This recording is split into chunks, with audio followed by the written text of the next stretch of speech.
Genesis chapter 39, New International Version, Joseph and Potiphar's wife, verse 1. Now Joseph had been taken down to Egypt. Potiphar, an Egyptian who was one of Pharaoh's officials, the captain of the guard, bought him from the Ishmaelites who had taken him there. Verse 2.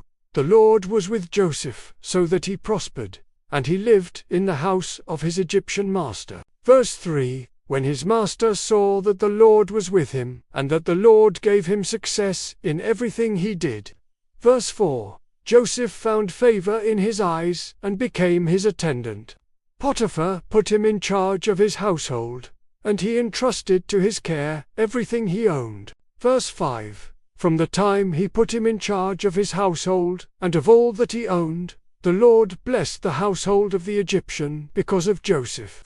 The blessing of the Lord was on everything Potiphar had, both in the house and in the field. Verse 6. So Potiphar left everything he had in Joseph's care. With Joseph in charge, he did not concern himself with anything except the food he ate. Now Joseph was well built and handsome. Verse 7.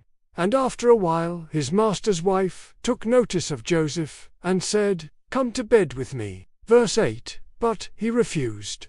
"With me in charge," he told her, "my master does not concern himself with anything in the house.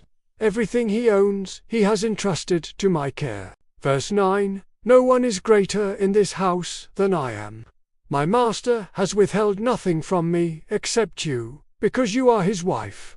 How then could I do such a wicked thing and sin against God? Verse 10. And though she spoke to Joseph day after day, he refused to go to bed with her, or even be with her. Verse 11. One day he went into the house to attend to his duties, and none of the household servants was inside. Verse 12. She caught him by his cloak, and said, "Come to bed with me." But he left his cloak in her hand, and ran out of the house. Verse 13. When she saw that he had left his cloak in her hand, and had run out of the house. Verse 14. She called her household servants. "Look," she said to them, "this Hebrew has been brought to us to make sport of us.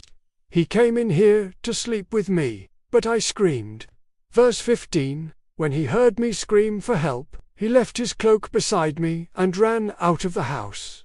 Verse 16. She kept his cloak beside her until his master came home. Verse 17. Then she told him this story: "That Hebrew slave you brought us came to me to make sport of me." Verse 18. But as soon as I screamed for help, he left his cloak beside me and ran out of the house. Verse 19. When his master heard the story, his wife told him, saying, "This is how your slave treated me." He burned with anger. Verse 20. Joseph's master took him and put him in prison, the place where the king's prisoners were confined. But while Joseph was there in the prison, verse 21, the Lord was with him.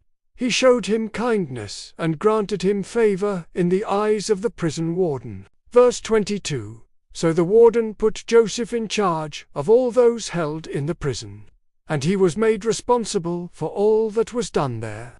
Verse 23. The warden paid no attention to anything under Joseph's care, because the Lord was with Joseph and gave him success in whatever he did. Subscribe, like, comment, and share.